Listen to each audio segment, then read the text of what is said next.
The Attorney General has great discretion over Freedom of Information Act enforcement, one of the key tools citizens have at their disposal to hold their governments accountable. And yet we continue to have public officials try to keep us in the dark.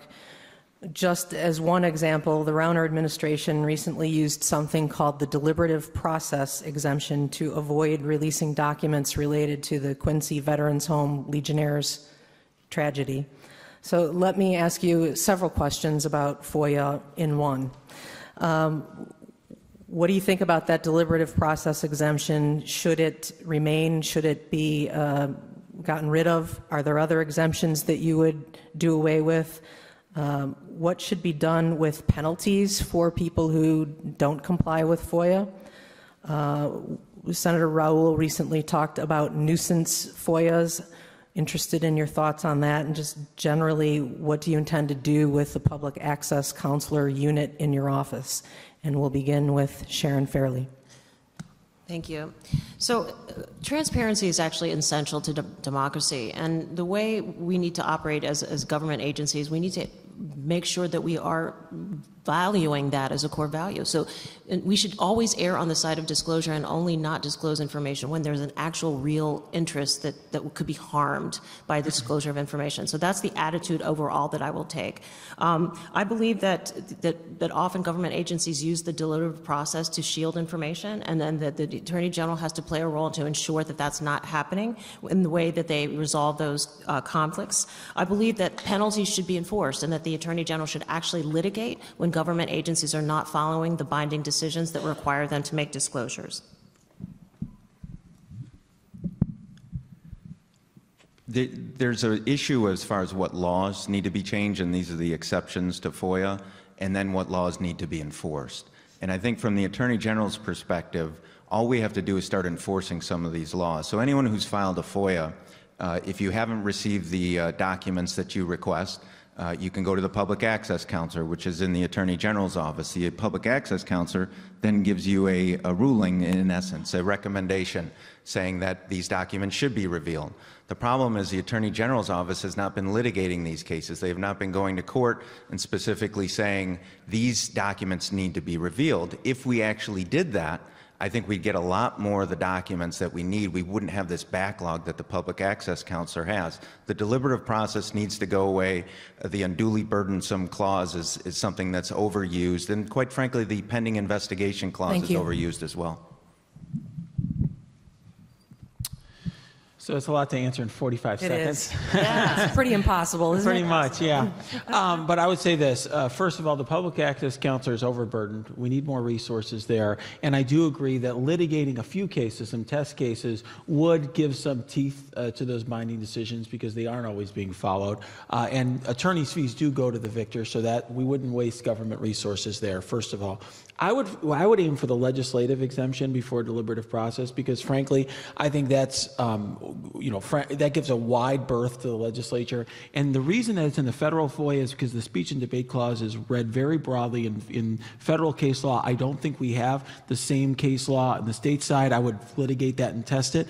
As for deliberative process, I think one way to go there might be to have guidelines that the Public Access Counselor puts out as a deliberative process that perhaps we could try to more strictly enforce. Mr. Quinn. Well, I signed the legislation establishing a public access counselor. I think they need more resources. I think the Attorney General's got to use settlements and fees to help finance that. I also vetoed a bill that was an effort to stymie the Freedom of Information Act. The Better Government Association supported my veto. There were members of the legislature who said there were nuisance Freedom of Information Act requests. I really don't feel that government secrecy is a nuisance. I think it's important that we have to always have openness, and that's why I vetoed that bill. I think it's important to also understand that we support individuals when they have a good case to make sure there are precedents on this law. And I myself have used the Freedom of Information Act for a major case involving the Commonwealth Edison and the City of Chicago on blackouts. So I sponsored the bill that created a public access counselor in the Attorney General's office, and I'm actually currently working on legislation to create the type of responsibility for attorney's fees that Renato mentioned, because I think that can be a deterrent to dilatory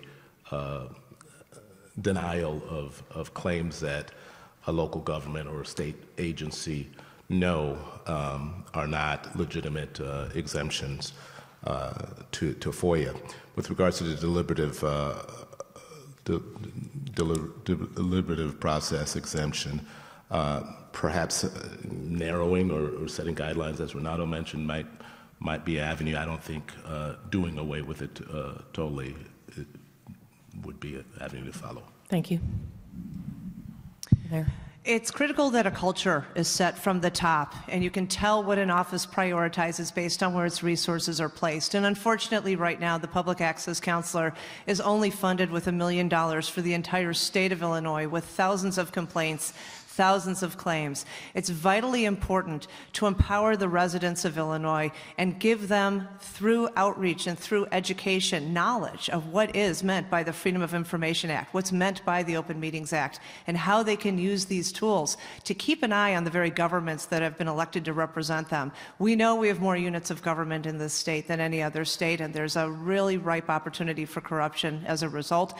As far as your question concerning the exemptions, I would diminish the legislative exemption. That's part of the problem right now, is the opaqueness of what's going on at the Illinois General Assembly.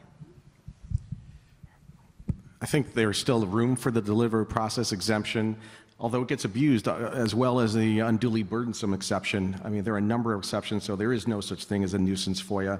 What we have to do is proactively make sure that all the information that the media and journalists and citizens are looking for in this era, when we have so much technology at play, it should be put out proactively, so that we can re-engineer the workflow.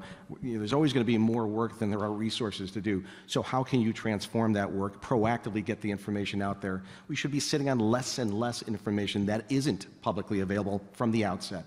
And that way you transform the culture from the very beginning, that people expect to see this information on governmental body work sites. And where folks aren't doing this, then you bring suit and make examples of people. As a state representative, I've actually had to use FOIA because as a representative, when Governor Quinn was the governor, it was impossible to get documents even as a government representative, and I had to issue Freedom of Information Act requests. During that time, they delayed, they used the deliberative process excuse, they gave me blacked out documents, and all I was trying to find out is why there was a toxic dump not far from my house and right near the lake. I filed legislation that actually puts teeth in FOIA, and it says that any agency that denies a request, any municipality that denies a request, has to put $7,500 in escrow. So that will deter them from actually just routinely denying all of these requests, which is what they do right now, because they know that they can wait it out and the average citizen isn't going to pursue it. So they have to have teeth in the game. I'm not talking about what I'm going to do. This is what I've already done.